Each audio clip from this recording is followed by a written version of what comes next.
Olá, pessoal, sejam todos muito bem-vindos para mais um episódio do nosso podcast UTI Informação. Para formar por ação fisioterapeuta de excelência nas nossas UTIs, estamos no ar mais uma vez para conversar, compartilhar, discutir assuntos extremamente relevantes na nossa prática clínica. Eu sou a Débora, fisioterapeuta intensivista, e você pode me encontrar no @movimenta_UTI. Olá, pessoal, sejam bem-vindos. Eu sou o Sancler, fisioterapeuta intensivista. Você me encontra no @SanclerBernardes. E juntos, você já sabe, você nos encontra aqui no UTI Informação, no YouTube, no Spotify, no Instagram, Sinal de Fumaça. Como você quiser entrar em contato com a gente, é só chamar que a gente está disponível, sempre pensando em contribuir de alguma forma para que a gente tenha uma especialidade de fisioterapia, terapia intensiva e cuidados críticos no geral, com um olhar atualizado, com um olhar baseado em evidência científica, com um olhar para a prática clínica, para que a gente entregue o melhor para os nossos pacientes. E se você quiser fazer isso de uma maneira mais profunda ainda, a gente convida vocês a conhecerem a nossa campanha dos apoiadores, que é um grupo de pessoas que acreditam e auxiliam o UTI Informação a se manter no ar aqui, com qualidade, com conteúdo, com questões técnicas. De qualquer forma, você pode contribuir com a gente, e com isso a gente contribui com a formação das pessoas também, enviando material, enviando artigos, enviando, eu diria que é quase uma enciclopédia Barça, para quem é 40 mais aí sabe do que eu estou falando, né? Uma enciclopédia Barça da terapia intensiva, só que ninguém bate na sua porta vendendo, essa é a diferença. Né? Só quem tem mais de 40, né? Exatamente. Diríamos que a Wikipédia da época onde a internet não existia. Então, se você quiser mais conteúdo, material, discussões, reflexões, vídeos exclusivos, entra lá para conhecer a nossa campanha dos apoiadores, que tem muita coisa legal para vocês. E, dito isso, a gente vai nessa pegada, né, Débora? A gente precisa trazer para a discussão aqui no podcast tudo aquilo que vem saindo de evidência científica e tudo aquilo que vem saindo e que dita a nossa prática clínica. Então, hoje eu acho que é um episódio voltado para a melhoria do nosso dia a dia quanto fisioterapeuta na UTI, muito específico da fisioterapia, apesar de não ter sido feito exclusivamente por fisioterapeutas. A gente vai falar hoje sobre o novo guideline da ATS, que saiu agora, no final de junho, sobre suporte respiratório não invasivo. Então, a Sociedade Americana do Tórax, ela passou um tempo elaborando um documento, que é um guideline, uma diretriz, né, para fazer recomendações de uso ou não uso, superioridade ou não superioridade de algumas coisas relacionadas ao suporte respiratório não invasivo. E eles fizeram uma metodologia extremamente detalhista, adequada, muito parecida com a metodologia que a Sobrapiro usou nas diretrizes, né, Débora, que já está publicada aí de cardio respiratório, em breve saindo de terapia intensiva também de reabilitação. Então, é uma metodologia que ela é confiável para você responder as perguntas que se propõe, e a gente vai discutir um pouquinho em cima disso, vai ver que tem recomendações novas e interessantes, recomendações que passam pela reflexão do terapeuta, do fisioterapeuta, e recomendações que são muito tradicionais e sólidas dentro da nossa prática e da nossa evidência, né? Então, hoje, nosso episódio vai passar por esse novo guideline aí. Eu sei que algumas pessoas já começaram a ver, apesar de ser muito recente, mas vamos discutir e vamos levar isso para a nossa prática, né? Como é que a gente pode usar isso na nossa prática? A gente tem alguns episódios que falam sobre isso, né, Débora? E a gente sabe que, mesmo com algumas coisas muito sólidas, ainda existem muitas dúvidas no nosso dia a dia. Não, eu queria propor a gente começar, como você bem disse, né? O guideline ele está disponível, então a gente vai ajudar aqui a destrinchar, né? A ficar mais fácil, né? De entender, enfim, né? Para quem às vezes né, não sabe procurar, enfim. E aí a gente vai falar de cada ponto, mas eu queria propor uma inversão hoje, só para a gente começar assim de um ponto que talvez, né, seja mais uma contextualização, que não esteja ali tão de cara disponível, né?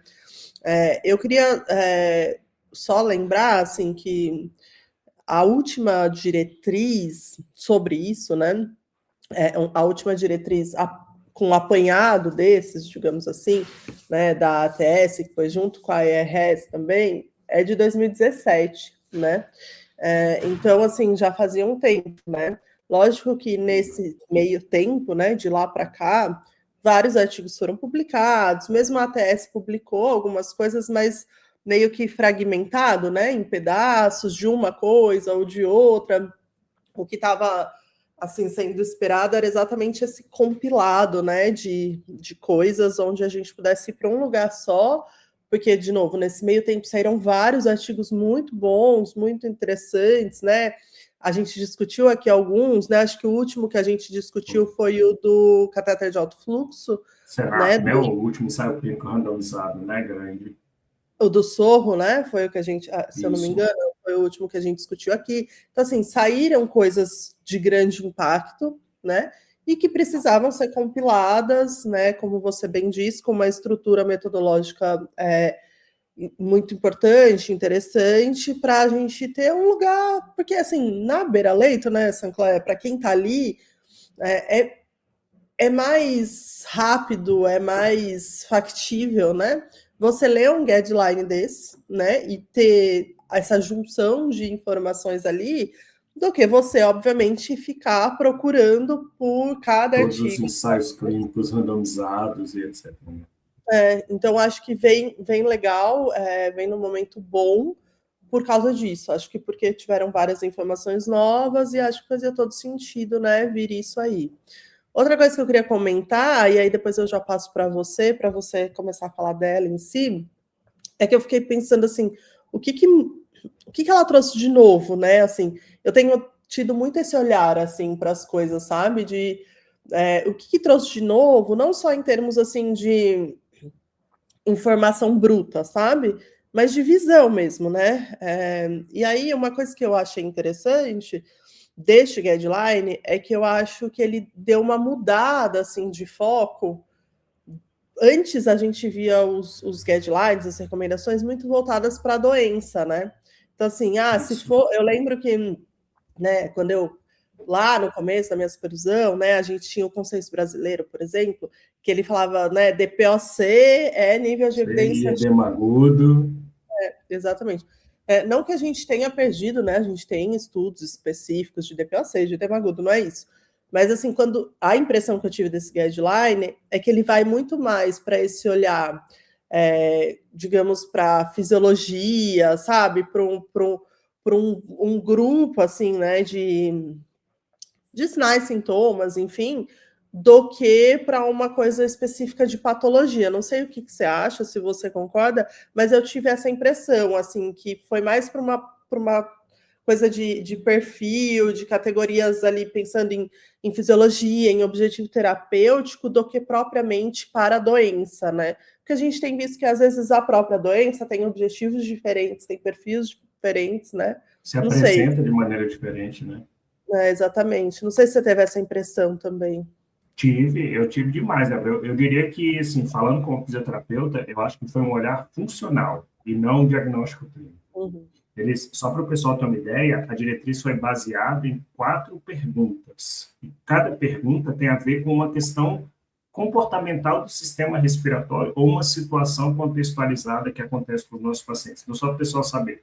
Uma pergunta que fala sobre insuficiência respiratória hipoxêmica, e não fala sobre SARA ou sobre edema agudo, fala sobre insuficiência respiratória hipoxêmica geral. Uma que fala sobre insuficiência respiratória percápita, que será que vale a pena usar, etc. A outra que fala da utilização da VNI, SENAF, etc., pré-oxigenação para intubação. Então, isso é algo que a gente, fisioterapeuta, sai correndo e pega um ambu, então a diretriz também fala, peraí, mas a gente tem dispositivos que estão ali do lado, será que esses dispositivos poderiam ser usados para pré-oxigenar esses pacientes e trazer benefício para diminuir os riscos da intubação? Então, não tem a ver com o diagnóstico. E o pós-extubação, que a gente já discutiu aqui e a gente fala muito. Então, eu acho que é funcional. Eu gostei pra caramba disso, porque eu acho que traz para o profissional da fisioterapia algo que é assim, olha, seu paciente vai ser extubado, ele precisa ou não precisa de suporte respiratório invasivo e qual tipo de suporte você deveria usar. Então, é muito prático. E fala-se muito na diretriz de como você tem que usar o raciocínio clínico para a tomada de decisão. Isso é outra coisa que eu gostei. Então, a gente vai discutir aqui. Então, tem situações que VNI e catéter nasal não tem uma superioridade entre as duas. E aí ele fala sobre isso, você tem que usar o seu raciocínio, a disponibilidade de recursos do seu setor. Então, eu acho legal porque tira aquele negócio assim, eu preciso de um Senaf, eu vou obrigar meu hospital a comprar um Senaf que é super caro, sendo que às vezes você tem um ventilador com software de VNI, com uma máscara adequada, e aí vem e te responde assim, olha, tanto faz qual dos dois você vai usar. Se tanto faz, eu não preciso comprar o outro, se esse aqui faz a mesma coisa. Então, eu gostei muito desse olhar de raciocínio clínico, sabe, Débora? Tem a ver com o que você está falando. Fora de DPOC? Mas a gente sabe que o DPOC que se beneficia é o DPOC mais hipercápnico. Então, a diretriz ela já olha para o pH, por exemplo. Ela te diz que tem horas que você pode usar o Senaf, dependendo do pH, e tem horas que você deveria usar no invasivo. Então, ficou muito bem feito. E a metodologia, eu volto a destacar, é muito legal ter uma metodologia que é feita. Cada pergunta tem uma revisão sistemática, os artigos são avaliados pela qualidade da evidência, a recomendação é feita por um grupo de especialistas que votam baseados não só na evidência, isso é muito legal. É o ETD, né? O Evidence to Decision. Eles votam assim, isso tem disponível, quanto custa, qual é o impacto, qual é a evidência científica para dizer, ó, faça ou não faça isso. Então, isso eu acho que é muito bacana do guideline, acho que traz ele para um patamar, assim, muito superior aos outros documentos que a gente tem encontrado por ele. E aí, só ainda antes de entrar, né, só queria pegar o gancho no que você estava colocando. Uma coisa que você falou do raciocínio clínico, outra coisa que eu também achei muito interessante e que eu acho que é uma coisa que a gente tem batido na tecla aqui, eu tenho falado muito no meu Instagram, às vezes eu falo, gente, acho que eu estou repetitiva, de tanto que eu falo a mesma coisa, assim, mas que eu acho que é extremamente importante, né, e a gente tem visto cada vez mais. Você estava falando do raciocínio clínico, que é essa necessidade da gente juntar informações, né? De que não existe, dentro da UTI é impossível você tomar uma decisão a partir de uma informação só, né? Então, é isso que você falou, ele traz essa noção de que, olha, tá bom, né? É isso, mas se você não tiver isso, aí pode ser isso desde que seja aquilo, né? E o que eu achei interessante é que ele demonstrou o quanto isso faz sentido a partir do momento que ele incorporou outros conhecimentos que vieram de lá, né, de 2017 para cá, que foram surgindo. Então, por exemplo, né, depois a gente vai falar mais do pós-extubação, de 2017 para cá, a gente teve uma mudança também importante, assim, né? A gente também tem um episódio sobre isso aqui, né, falando sobre né, quais são os tipos. É desmame difícil, né? Aí eu tenho um paciente que eu estou pondo a não invasiva pensando ali numa progressão desse desmame, né? Ele tem fator de risco, ele não tem. São conceitos que, assim, não necessariamente estão ligados ao guideline em si, mas que ele trouxe, olha, já que a gente estudou, já que a gente entendeu quem são os pacientes com fator de risco, a gente vai colocar isso dentro do raciocínio clínico para fazer a tomada de decisão, né? Então, eu achei legal que ele incorporou outros conceitos que foram desenvolvidos nesses últimos anos para dentro do guideline, para também fazer essas perguntas, desde as perguntas até os direcionamentos, né? Então, isso eu achei muito interessante, né? Acho que a outra coisa que a gente, né, tem que considerar, então, que ele tem de diferencial é essa inclusão, né, de grandes estudos recentes, né? Então, acho que ele, como eu falei lá no começo, eu acho que ele fecha, assim, uma época que a gente veio aí dos últimos anos com estudos muito impactantes, né, em termos de questões clínicas mesmo. Então, acho que é isso. Acho que ela acrescentou bastante coisa, apesar de que talvez quem está ali, quem estuda, né, VNI, possa olhar e falar assim, mas isso aí muita surpresa. A gente já falava, eu acho que a gente tem que pensar naquela pessoa que não consegue, e que é a imensa maioria, né, que não consegue acompanhar, né, com tanta frequência o SORRO, o estudo X, o estudo Y, e ir adequando a sua prática, né? A imensa maioria dos fisioterapeutas estão nessa população, né? Mesmo, por exemplo, eu estudo muito mais reabilitação do que VNI, ventilação invasiva, então nem sempre eu consigo acompanhar todos os estudos e ir me atualizando. Então, nesse sentido, eu acho que é muito positivo, assim. Então, talvez alguém esteja escutando de outras pessoas, não trouxe nada de novo, é mais do mesmo, mas eu discordo completamente, assim, eu acho que é, como você falou, é uma super metodologia, e para quem está na beira do leito, eu acho que ele é brilhante, assim, em contribuição mesmo, sabe? Eu lembro quando a gente fez o episódio sobre saúde baseada em evidência com o Zé Alencar, ele falou sobre isso. Ele falou que uma diretriz, para quem não é especialista a ponto de poder criticá-la e etc., porque para essas pessoas, realmente a diretriz ela só organiza a ideia do que a pessoa já sabe. Mas quem está no dia a dia, que não tem esse hábito, que não tem essa vivência de leitura e busca da evidência científica, de atualização, a diretriz ela é fantástica, porque ela traz assim uma resposta à pergunta. Então, eu acho que isso é muito válido para a prática com quem está iniciando, quem não tem o hábito de atualização baseada em evidência, quem está em cenários onde recursos são limitados e às vezes é uma coisa que você não faz muito na sua prática. Então, assim, poxa, e agora? Será que vale a pena eu fazer? Será que vale a pena investir? Será que vale a pena eu sair correndo pelo hospital para conseguir um aparelho? Eu acho que traz muita resposta sobre isso.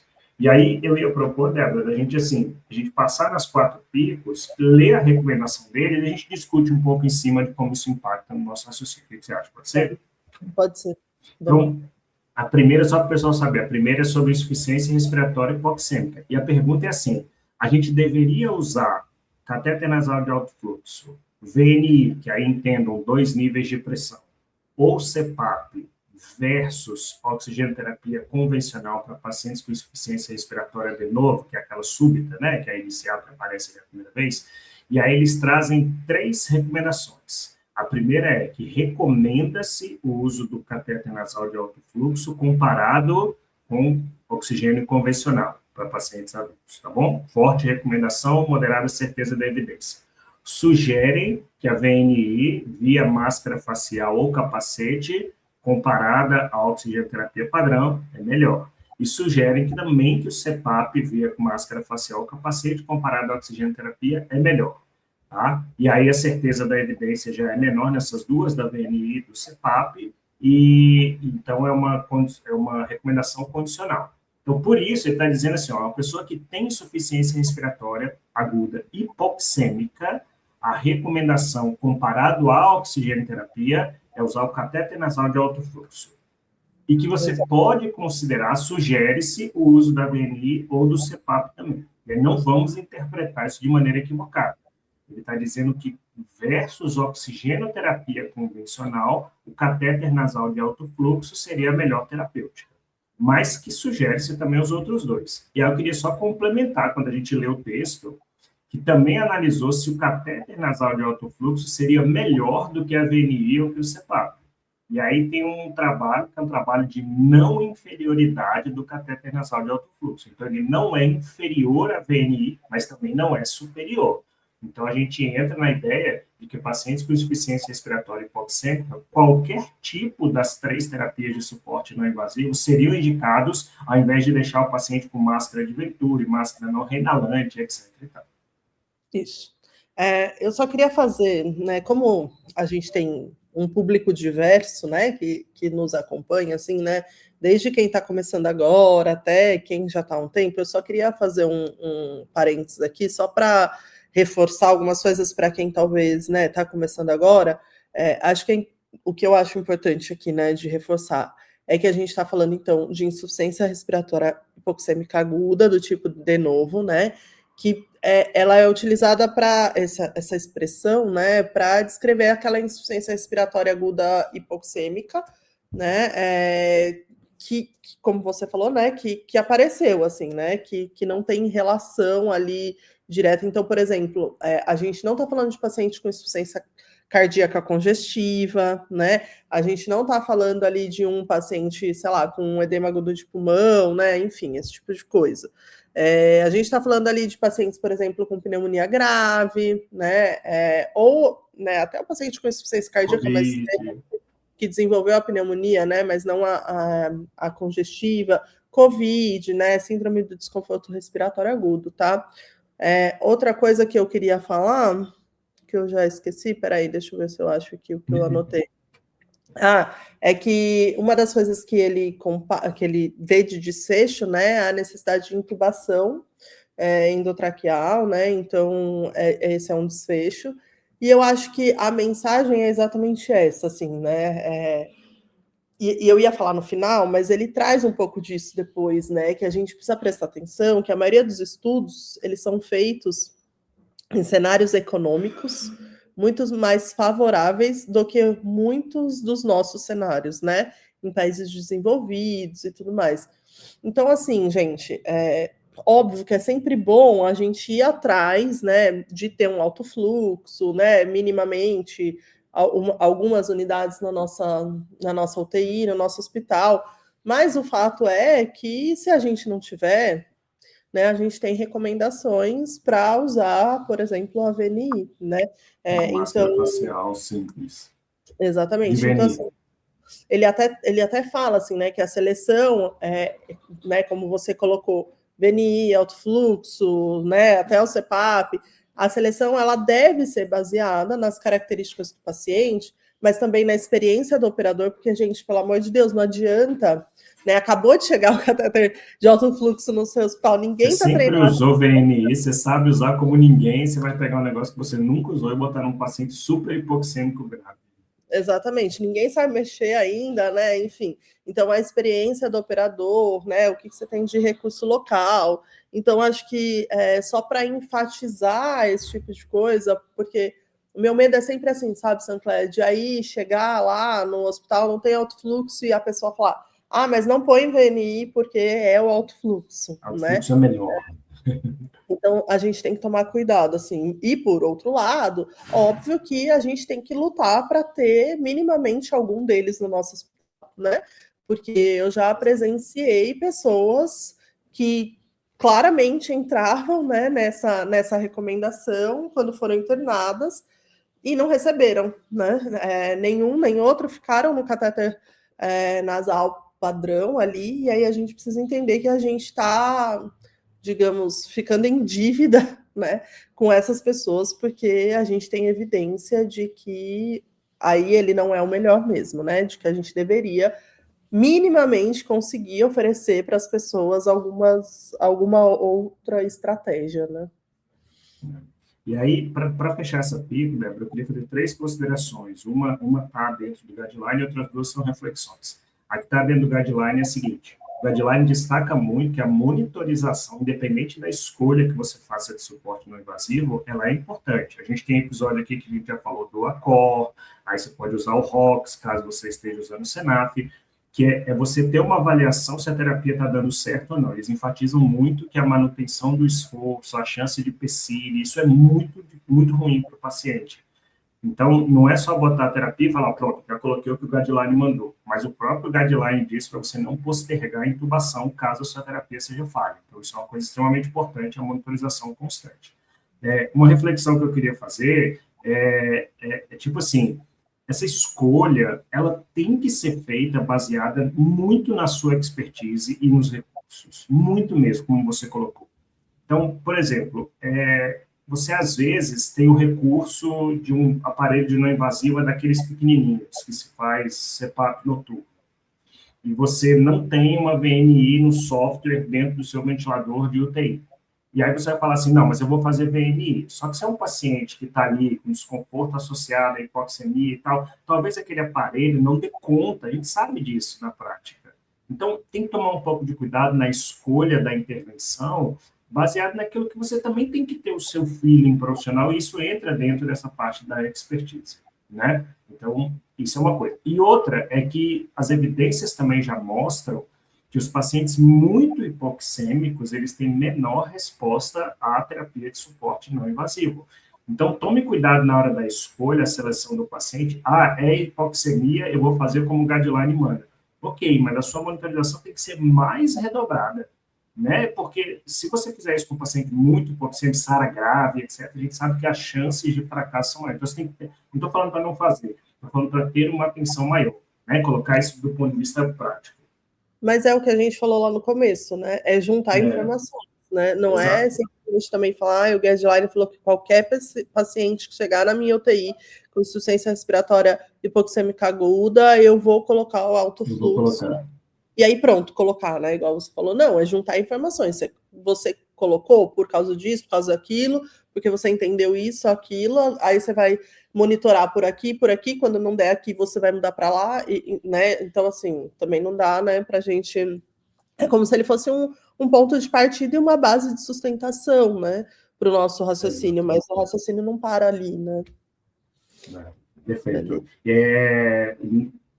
Eu ia colocar assim, o raciocínio não para, tem toda essa estrutura, e a gente precisa ir além do guideline quando a gente vai tomar essa decisão. Então, o guideline é uma resposta, mas tem esse universo por trás, né? Então, a gente precisa tomar esse cuidado.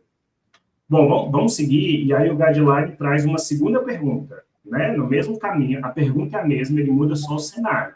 Será que a gente deveria usar catéter nasal não invasiva e CPAP para pacientes com insuficiência respiratória hipoxêmica agora? E aí ele traz duas recomendações, uma recomendação, né, forte, e uma sugestão, que é uma recomendação condicional. A recomendação forte é usar a ventilação não invasiva com 2 níveis de pressão por máscara comparada à oxigenoterapia convencional.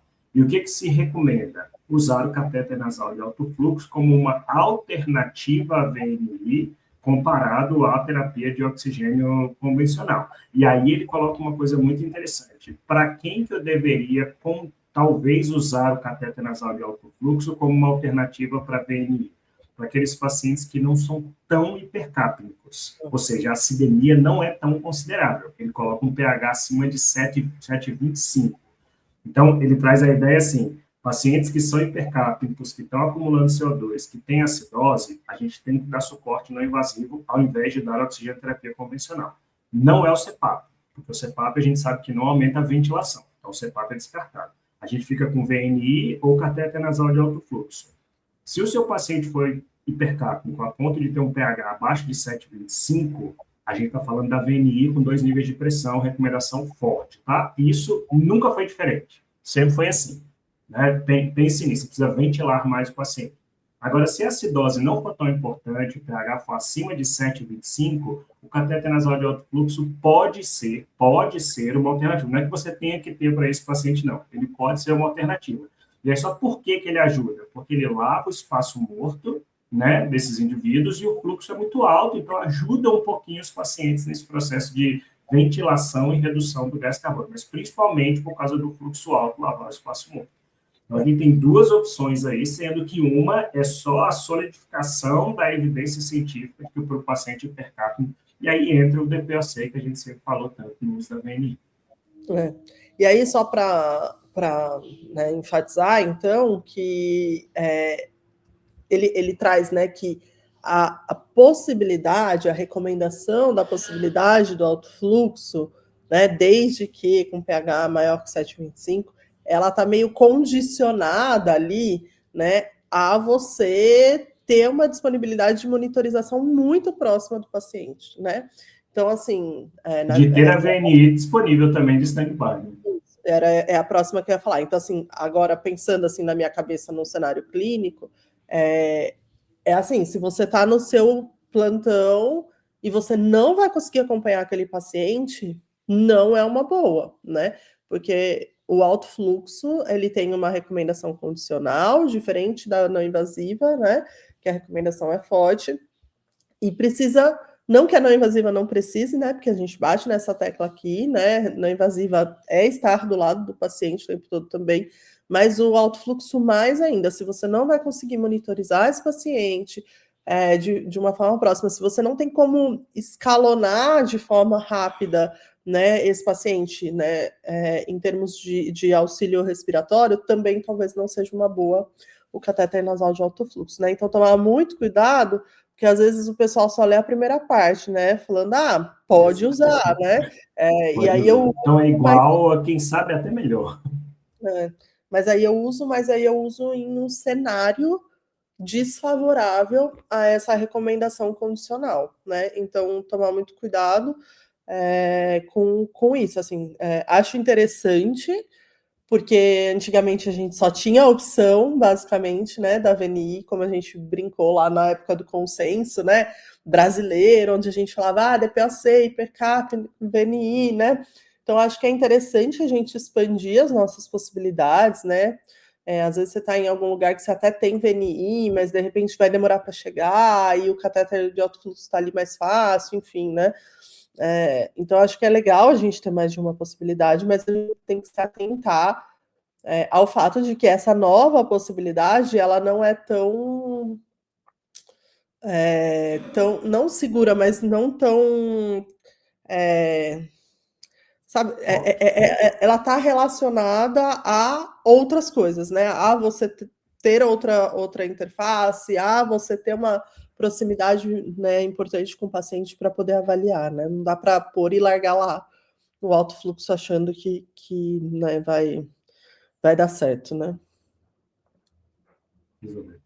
Perfeito. E eu colocaria assim, eu estou levando agora bem para a prática, isso não está escrito no guideline, tá bom? Eu acho que a VNI continua sendo ali o padrão ouro para os pacientes hipercápnicos, e acho que a chance da gente estar utilizando o Senap ela é baixa, porque, primeiro, você tem que ter esse recurso muito disponível ali, você tem que ter uma baita de uma experiência da equipe com a utilização disso.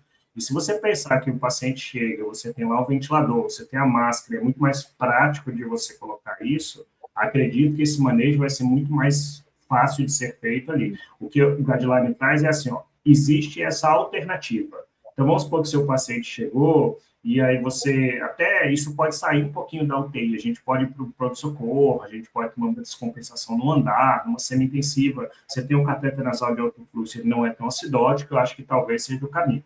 Mas ele fala muito sobre a monitorização constante e a possibilidade de transicionar para a VNI. Coloquei o catéter nasal, não resolve, muda para a VNI. Você não vai direto para a intubação.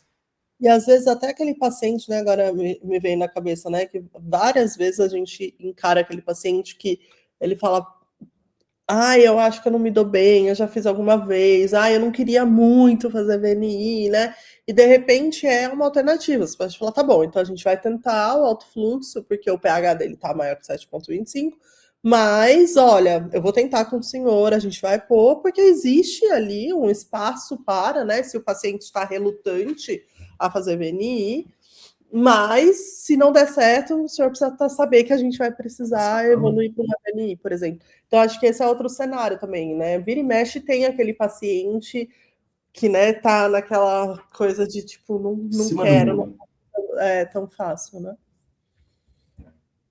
Bom, e aí o guideline, então você vê como ele resume todas aquelas 1000 doenças em duas situações, que é o que a gente vê na prática, hipoglicemia e hipercapnia. Né? E aí ele evoluiu com uma outra coisa que eu gostei de estar na diretriz, sabe, Débora? Que é se a gente deveria ou não usar catéter nasal de alto fluxo ou VNI para fazer pré-oxigenação durante o procedimento de intubação. Então a gente faz muito isso com Venturi, com máscara não renalante, ou com o próprio Ombu, né, quando vai intubar um paciente, a gente aumenta a oferta de oxigênio, isso está, inclusive, nas orientações práticas de ventilação mecânica no Brasil, para a gente poder dar suporte para o procedimento de intubação. O procedimento de intubação, ele é muito, um alto risco para fazer hipoxemia a ponto de levar a parada. E aí eles fizeram essa pergunta, então, eu deveria utilizar VNI, catéter nasal de alto fluxo ou terapia convencional de oxigênio? E a recomendação é forte, tá bom? Com moderada certeza da evidência de que usar a VNI com máscara facial ou o catéter nasal de alto fluxo deveria ser a escolha em comparação à oxigênio terapia convencional. Então, se você tem isso disponível, você deveria fazer a pré-oxigenação da intubação com a máscara nasal, a máscara facial da não invasiva ou com o catéter nasal de alto fluxo. E ele complementa dizendo assim, e não há diferença entre os dois. Não temos uma recomendação, por exemplo, a favor do catéter nasal de alto fluxo, que dá uma FI precisa, alto e tal, comparada a VNI. É qualquer um dos dois. E vou dizer, Débora, eu gosto e eu faço isso há muito tempo. Sempre que tem um ventilador, eu tenho uma máscara de VNI, na hora que vai entubar, eu prefiro muito mais ao Ombu usar o ventilador. Eu ia falar isso, eu queria trazer só muito rapidamente algumas discussões de cenário clínico aqui para ver o que você acha, mas eu ia falar isso também, a gente também, então assim, se o paciente já estava em VNI, já estava em alto fluxo, né, ou se tinha ali, A gente também, hiperoxigena na não invasiva, hiperoxigena no alto fluxo e intuba, né? Então, acho que foi legal eles trazerem isso, porque bate aí um martelo, né, para uma coisa que a gente já estava fazendo, né, na prática clínica e que fazia sentido para a gente, né, clinicamente. Então, é sempre bom ter o respaldo, né, de um guideline assim. Mas, de novo, né, Sancler, agora não está no guideline, mas a gente trazendo para exemplos, né, eu acho que a gente tem que tomar cuidado, assim, né, com algumas interpretações, né? Então, por exemplo, eu estou pensando em cenários, tá? Se você está lá na sua UTI, tem UTI que o equipamento não está disponível na própria UTI, né? Que você tem que pedir, ele tem que chegar. Tem hospital que tem 1, 2, né, equipamentos disponíveis. Então, assim, gente, nesse cenário, eu acho que não faz sentido a gente pedir uma VNI para isso, Tirar né? de um lugar para levar. Exatamente, ou se você só tem uma no seu hospital, né? Às vezes você vai ter um paciente que está lá na de cima, né? Enfim, na recomendação de cima, né? Que faz mais sentido usar. Então, acho que também tem que ter um pouco de bom senso nesse sentido, assim. Agora, não. Por exemplo, eu vou esculachar aqui no exemplo, mas você está lá com seu paciente, era um paciente que fazia uso de alto fluxo. E aí veio, né, diminuindo o suporte, e aí ele está em oxigênio normal, sei lá, 2 dias. Mas ele tem o catéter de alto fluxo ali na gavetinha dele, né? Ou às vezes faz 1 dia que você tirou do alto fluxo, então o aparelho está lá com você e com ele, né? Aí vai entubar. Não faz sentido você pegar o ambu e colocar esse paciente para hiperoxigenar no ambu. Porque ele tem ali o catéter de alto fluxo com ele, está ali do seu lado, né? Então não tem porquê ou você pedir uma máscara de Venturi, né? Qualquer coisa desse tipo. Né? Do mesmo jeito que, de repente, se você está entubando um paciente e ele está vomitando, não faz sentido, na minha cabeça, né? Você colocar ele na não invasiva, né? Ah, não, mas melhora para oxigenar na não invasiva. Gente, mas não nesse contexto, né? Então, assim. Melhora a aspiração, fica top.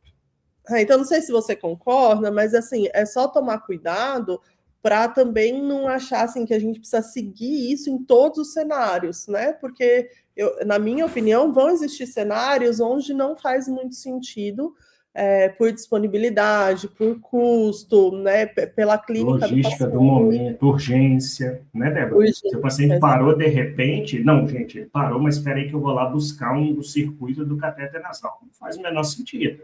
Então, assim, não, vamos fazer uma intubação eletiva, vamos preparar o paciente, é outra situação. Então, eu acho que contextualizar e jogar num cenário de logística que seja favorável para o paciente, para você e para o serviço, é extremamente útil e necessário.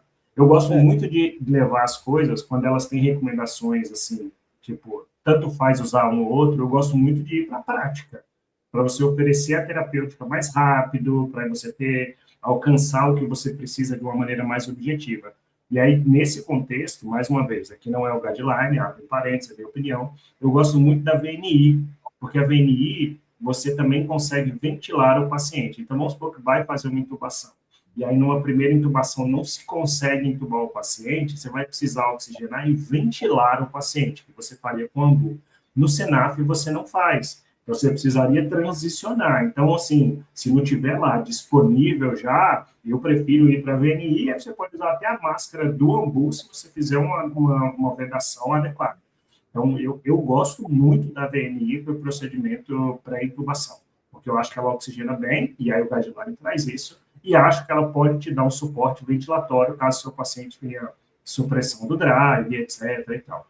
Mas se você já tiver o catéter e for só para pré-oxigenar, não precisar ventilar, eu concordo exatamente com você. Você usou, não, vamos entubar ele, então bota uma FI mais alta no alto fluxo aqui e coloca, que eu acho que isso adequa de uma maneira mais prática para o nosso dia a dia. E assim, né, lembrar que eu brinco sempre, né? É aquela história de quem trabalha no SUS e vai para o particular, né? Enfim, a gente tem que saber fazer o básico, né? Assim, saber fazer o raiz, né? Que obviamente é usar o ambu, né? É usar o ambu para ventilar, é usar o ambu para hiperoxigenar, né? Porque na falta de qualquer um desses, gente, continua sendo a indicação ali, né? Para hiperoxigenar de uma forma que a gente fazia sempre, né? Não foi descartado, não, né? Exatamente, pelo amor de Deus, né? Então, assim, só vem uma coisa a mais, e, de novo, nesse cenário, se você tem, use, né? Use, porque a recomendação é forte em termos de prevenir hipoxemia, né? Ali relacionada à intubação. Ótimo. Bom, vamos para a última? Vamos seguir, então. Vamos para a última, que é o uso da VNI, do suporte respiratório não invasivo, pós-extubação. E a pergunta é se os pacientes extubados na UTI, depois de uma doença crítica, deveriam usar SENAF, VNI, CPAP ou oxigenoterapia convencional. E aí há uma sugestão, uma recomendação condicional para o uso do SENAF ou da VNI comparado com a oxigenoterapia convencional. E aí aqui, essa pergunta, ela traz uma outra sugestão, que é assim, se o indivíduo for de alto risco para a falha da extubação, deveria ser a VNI comparada ao oxigênio ou ao SENAF. A gente já falou sobre isso aqui. Então, nessa hora, a diretriz traz, eu acho que é a parte que tem que abrir mais para análise e interpretação. Ela traz 3 cenários. O primeiro é, todo mundo que tem uma doença crítica e é extubado, há uma redução de reintubação, mortalidade, etc., de você extubar e colocar na VNI ou no SENAF comparado ao oxigênio convencional. Eles também trazem que se o indivíduo for de alto risco para a falha da extubação, que é a VNI profilática que a gente já conhece, que está descrita nas nossas orientações de VM, a VNI deveria ser escolhida, ela é superior às outras formas de suporte não invasivo. Posso só fazer um parênteses? Que ele coloca, né, como alto risco, idade maior que 65 anos, obesidade, hipercapnia, ventilação mecânica prolongada ou gravidade severa da doença, enfim, basicamente. Entre outros. E eu sempre chego à conclusão que 99% dos nossos pacientes precisariam da VNI profilática. A gente tem um episódio, né, gente, especificamente sobre isso, VNI pós-extubação, então dá para voltar lá e ver tudo isso. Exatamente.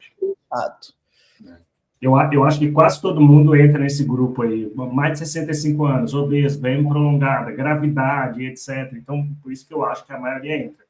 E aí, se tiver nesse grupo, que é o grupo de alto risco de falha da extubação, a diretriz recomenda o uso da VNI com máscara, tá bom? VNI mesmo, 2 níveis de pressão. Se não tiver nesse grupo de alto risco, eles falam de médio risco, aí a gente poderia ir também para o SENAF e para os pacientes pós-extubação, é melhor do que o oxigênio convencional. E ele traz ainda, né, não coloca na recomendação, mas quando você lê a diretriz tem isso, tem até uma imagem bem legal, se for de baixíssimo risco, ou seja, esse 1% que eu falei, paciente jovem, um paciente que não é obeso, que não ficou muito tempo na VM, eles falam que a oxigenoterapia convencional deveria ser a forma utilizada com esses pacientes. Então, aquele paciente que eu não sei, né, em vários lugares a gente chama de liso, né, o paciente que é liso, ele não tem risco de extubação e etc., extuba ele e dá oxigênio de acordo com a demanda da saturação. Se for olhar, fiquei em dúvida, tem um critério, eu acho que tem chance VNI ou SENAF. Não, é o paciente que engloba 3, 4, 5 desses fatores de risco, não pense 2 vezes. É VNI que esse paciente precisa com máscara e 2 níveis de pressão. E eu volto a ressaltar o que eu falei no episódio, quando a gente falou da VNI profilática. Eu acho que ela é subutilizada. Acho que as pessoas ainda têm uma tendência a tratar a insuficiência respiratória pós-extubação como uma insuficiência respiratória de novo. E aí o que acontece é que elas esperam o indivíduo entrar em falha para tentar VNI do mesmo jeito que a gente falou lá da pergunta 1 ou da pergunta 2. E aí a recomendação, apesar de a gente não ter tantos estudos assim, a recomendação é não fazer. Os poucos que tiveram mostraram uma mortalidade aumentada dos pacientes. E aí eu gosto que ele fala sobre isso, né, desse resgate, também com o alto fluxo, né? Ele fala para não usar, né? Porque eu tenho sentido assim uma leve vontade das pessoas de, quando estubou, né, e aí o paciente começa a dar esses sinais de hipoxemia, de uma insuficiência respiratória hipoxêmica, as pessoas olharem meio que, tá desaturando, né, vamos colocar o alto fluxo, e aí, como você falou, é um claro paciente que a gente está tentando enfiar dentro da recomendação de cima, né, então acho que só tomar cuidado, assim, né, com essa ideia de né, qualquer paciente que está desaturando pós-extubação, dá para usar o alto fluxo, e ele traz essa recomendação de não usar como resgate, né, o alto fluxo aqui, né, porque aumenta o risco de reintubação e piora desfechos, para esses pacientes, né? Então, só para lembrar disso também, né? Muito bom. Bom, e é isso que o guideline traz, são essas quatro situações, com essas perguntas e essas respostas. A gente recomenda fortemente que as pessoas vejam para elas entenderem o que é recomendação forte, fraca, e levar isso para o raciocínio. Então, quando ele traz que tem baixa certeza, que é uma sugestão para uma recomendação condicional, ele está falando assim, olha, parece que pode ser bom. Quando ele fala é uma forte recomendação, ele está falando faça, a evidência diz para você fazer ou não fazer. Agora, eu anotei aqui algumas mensagens, sabe, Débora, que eu acho que são cruciais, 3. A primeira delas é que, mais do que o dispositivo, você tem que saber selecionar o seu paciente adequadamente. Se é Senap, se é VNI, tem que saber selecionar o paciente. Essa individualização, né? A implementação ela precisa estar adaptada ao seu paciente, né? Ao risco dele, à gravidade, à tolerância da interface, que a gente também já falou aqui, né? Exato. A outra observação é que, se você lê em todas as perguntas, fala sobre isso. Continua sendo muito forte a ideia de que não atrase a intubação, ter uma monitorização contínua, veja se a sua terapêutica está sendo eficiente ou não, se ela está dando certo ou não. Se ela não tiver, aí vem a terceira observação. Sempre pense num plano de escalonar. Então, você está botando Senap, em algumas situações você vai poder ir para VNI, você está botando VNI, em algumas situações tem que intubar. Então, sempre tem um plano do que vai fazer e se prepare caso a terapêutica não dê certo. E aí, é uma ideia minha. Não é necessariamente você que não deu certo, é a terapêutica, às vezes, que não deu certo. O paciente não tolera. Se você fez uma boa seleção, uma boa monitorização, é o paciente, né? Mas eu acho assim, guideline para botar no bolso, faz um resuminho dele, se quiser, pega o nosso material no grupo de apoiadores, vai ter lá um resuminho para você, para o seu dia a dia, para botar no bolso e disso que você falou por último, acho que eu resumiria como assim, eles enfatizam muito começar logo, né? Então não ficar adiando, iniciar de forma precoce esse suporte, monitorar esse paciente e escalonar se precisar, né? Não leva para o pessoal, né? Não foi você que escolheu errado. Nossa, vou insistir porque eu não quero ser a pessoa que levou a coisa, né? Exatamente. Então, e a outra coisa que eu colocaria e que eu falei, né, mas é lembrar isso, assim, que existe uma limitação aí, né, não que isso seja justificativa para a gente não fazer, né, não usar, mas que esses estudos são feitos em cenários, às vezes, com alta disponibilidade de recursos, né, e que a gente não tem, muitas vezes, né, então tomar cuidado com isso também. Eu tenho para mim, assim, o que eu penso, Sancler, é que sempre eu parto da recomendação, né? Então, porque eu tenho medo também quando a gente fala assim, né? A recomendação é essa, mas olhe o seu paciente. Eu tenho medo porque eu já vi gente aí ignorando a recomendação, sabe? Eu estou olhando para o meu paciente, né? E ignora completamente. Eu olho tanto para ele que eu não considero que está escrito no guideline.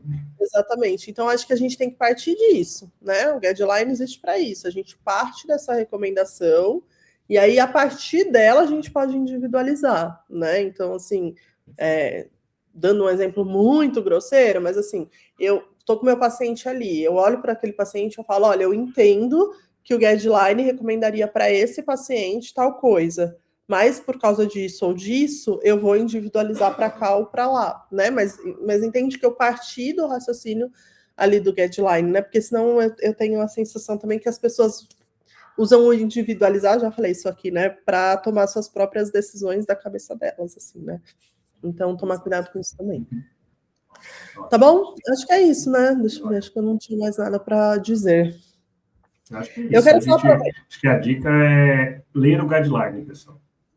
E na verdade, eu ia falar que a minha dica é também, já que a gente falou tanto, né, de juntar informações, ler o guideline, ouve nosso episódio e vai ouvir os outros episódios que se ligam com esse, se você não ouviu, né? Então, informações.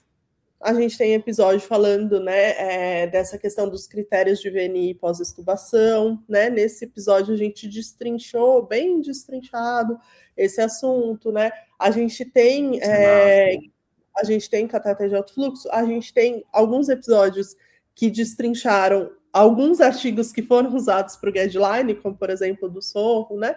Então dá uma mexida lá no nosso YouTube, no nosso Spotify, e e eu diria que complemente, né, esse episódio do Guideline com episódios mais específicos, tá bom? E outra coisa só que eu queria comentar, que eu fico muito feliz, assim, de ver um Guideline desse e olhar para o Guideline que vai sair da Sobrafir, né, que já saíram, mas estou falando especificamente da terapia intensiva, né? Porque, e a gente participou, né? E, obviamente, sempre tem crítica, né, Sancler? Sempre vai ter aquele que vai falar, ai, mas podia ter, podia ser, podia, né? Mas a hora que a gente vê, né, uma associação também tão importante quanto a ATS, né, usando da mesma metodologia, né, é muito legal, né? Muito legal ver que a nossa associação está nesse patamar também, né? Usando metodologias também muito fortes para dar recomendações. Então, aguardem que assim que sair a gente traz para cá também, né? Exatamente, vamos fazer um episódio sobre ele também, assim que sair. Valeu, Débora, valeu, pessoal, por nos acompanhar. A gente se encontra no próximo episódio e vamos lá no @UTI Informação para saber mais e conversar com a gente. Tchau, tchau. Tchau, gente.